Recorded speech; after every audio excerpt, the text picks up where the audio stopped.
यार आप लोगों ने कभी सोचा कि क्या हो अगर आप एक इनफाइनाइट लूप में फंस जाओ? मतलब नहीं समझ आया? चलो एक एग्जांपल से समझाता हूँ तुम लोगों को। तुम लोग ऐसा सोचो कि तुम सुबह मस्त तैयार होके अपने घर से निकल रहे हो अपने बाइक पे ऑफिस के लिए, लेकिन दुर्घटना पूर्वक तुम्हारे रास्ते में कहीं पे भी एक एक्सीडेंट हो जाता है और तुम्हारी डेथ हो जाती है। अब तुम्हें कैसा लगेगा कि ये पूरा इवेंट वापस वहीं से रीसेट हो जाए तुम्हारे डेथ के बाद, जहां से तुम घर से निकले थे, और ये चीज बार बार होती रहे और तुम्हें इस चीज की मेमोरी तुम्हारे दिमाग में रहे। तो बस आज की हमारी मूवी कहानी भी कुछ ऐसी ही है, लेकिन इससे कहीं ज्यादा इंटरेस्टिंग। मैं तो इतना अच्छा स्टोरी टेलर हूं नहीं, ना डायरेक्टर ना प्रोड्यूसर। हाँ जी दोस्तों, तो इस बार हमारी कहानी की शुरुआत होती है एक सिंगल मदर से जो डिवोर्स्ड हो चुकी हैं और उनका एक 6 साल का एक बेटा भी है, और वो अकेली रहती हैं अपने बेटे के साथ। बेटे के साथ अकेली कैसे हुई? फिर अब दिमाग खराब हो रहा है, मैं क्या स्क्रिप्ट में लिख देता हूँ, मुझे पता नहीं रहता। वो अपनी इसी जिंदगी से काफी ज्यादा दुखी और डिप्रेस होती है, लेकिन उनका बेटा ही एक लौती उम्मीद होता है उनकी, जो उन्हें हमेशा खुश रखता है या उसको देख के वो खुश रहती हैं। तो वो एक दिन ऐसे ही अपने बेटे को स्कूल ड्रॉप करके अपने फ्रेंड्स के साथ एक प्लान बनाती है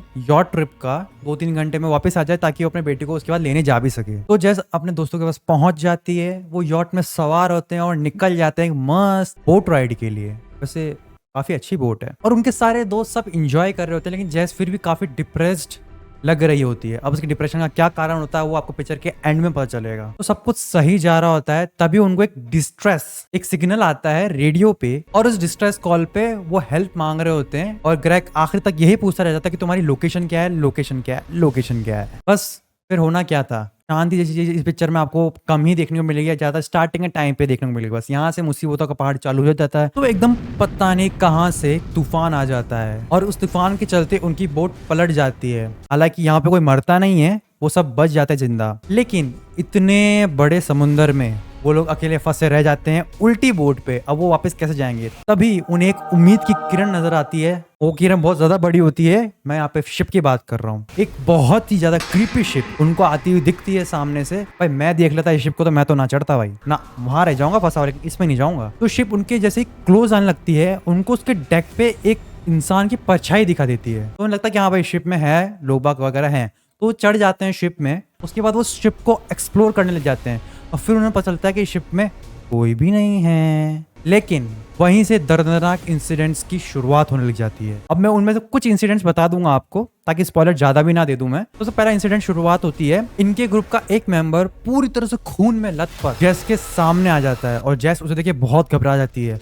हालांकि वो उसके पास भागते जाती है और उससे पूछती है, विक्टर ये तुम्हारे साथ क्या हुआ? लेकिन विक्टर कुछ भी नहीं बोलता, बस जैस का गला पकड़ लेता है और उसे मारने की कोशिश करता है। तो जैस उसी से बचने की कोशिश करते हुए वो उसके सर पे गलती से मार देती है और जैस को पता नहीं होता कि उसके सर पे पहले से बहुत गहरी चोट लगी हुई है, और उस चोट पे लगते ही विक्टर मर जाता है। बस अब यहाँ से शुरुआत हो चुकी है भाई लोगों। ये था पहला इंसिडेंट। जैसे ही विक्टर मरता है उसके बाद जैस को एक साउंड अच्छा नहीं था क्या, गोली चलाने की आवाज आती है और जैस भागते हुए बड़े हॉल में चली जाती है। और वहां पे वो देखती है कि ग्रेग जिसका सबसे क्लोजेस्ट फ्रेंड था, उसे गोली लग चुकी है और उनके बचे हुए 2 साथी सैली एंड डाउनी वहीं पे होते हैं उसकी बॉडी के साथ। और वो जैस को आते देखते ही उस पर चढ़ जाती है सैली, ये बोलते हुए कि तुमने ग्रेग को क्यों मारा। और जैस को कुछ समझ में नहीं आ रहा होता है कि ये बात क्या कर रहे हैं, क्योंकि वो तो विक्टर के साथ होती है। उसी वक्त सैली बोलती है कि उन्हें ग्रेग नहीं बताया कि ना जैस ने उस पर गोली चलाई है, और वो दोनों की दोनों जैस का बिलीव नहीं कर रहे होते हैं। और जैस बार बोलती रहती है कि मैं तो विक्टर के साथ ही और विक्टर मर चुका है, और उनको लगता है कि विक्टर को भी जैस ने ही मारा है। और उसी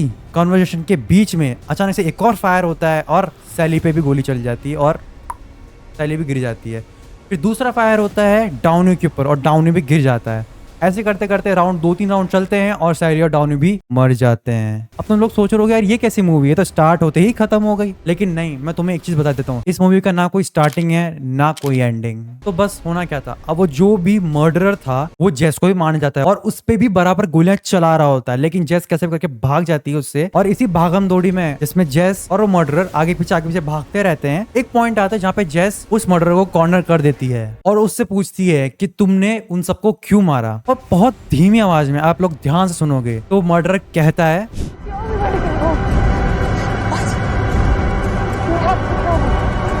और हाँ तुमको मैं ये भी बता दूं, ये मूवी सिर्फ इंग्लिश डब में ही मिलेगी तुम लोगों को। और उसके बाद वो मर्डरर शिप से कूद जाता है और उसकी भी डेथ हो जाती है। अब जैस कंफ्यूज होती है पूरी कि वो इतने बड़े शिप में अकेली करे क्या और कैसे घर जाए। अब वो बचे कुछ शिप को एक्सप्लोर कर रही होती है, जाने के तरीके ढूंढ रही होती है, तभी अचानक उसे कुछ लोगों की चिल्लाने की आवाज होती है, हेल्प हेल्प हेल्प। जैसे ही जैस डेक पे जाती है और नीचे देखती है कि कौन आवाज लगा रहा है, वो ही लोग होते हैं, उन्हीं का ग्रुप होता है जो उस पलटी हुई यॉट पे मदद मांग रहा होता है, जिसमें जेस भी होती है। अब जो जेस शिप में मौजूद थी वो उनको देख के बहुत शॉक हो जाती है। और यहाँ से मैं तुम्हें वापस रिवाइंड करता हूँ और लेके चलता हूँ तुम्हें अपनी इस वीडियो के स्टार्टिंग में।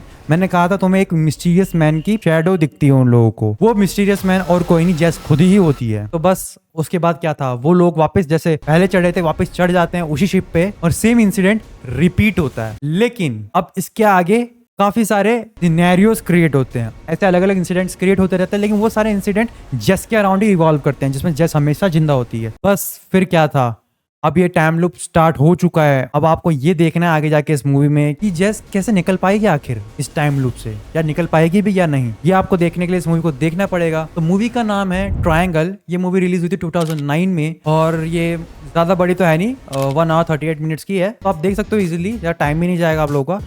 मैं तो बोलूंगा आप जरूर ट्राई करना, क्योंकि जब वो मूवी खत्म होगी ना आप सवाल करोगे खुद से कि क्या मूवी ये रियलिटी पे बेस्ड है, कि रियल में भी ऐसा ही होता हमारी जिंदगी में। लेकिन मैं बोलूंगा यार, hats off to the creators and the director of this film. क्या सोच के उन्होंने ये मास्टरपीस बनाया, और ये इतना चला भी नहीं, मतलब ठीक ठीक थी। और हाँ, आपको इस मूवी का HD में लिंक चाहिए तो इस वीडियो पे 1000 लाइक्स कर दो, तो मैं इसका खुद लिंक आपको दे दूंगा। और हाँ, चैनल को सब्सक्राइब करना मत भूलना बे। I'm about to go off like a weapon, fuel to the top, got a filled up engine. In my thoughts, obsession, I will not stop, no, I'm never second guessing. I got a God.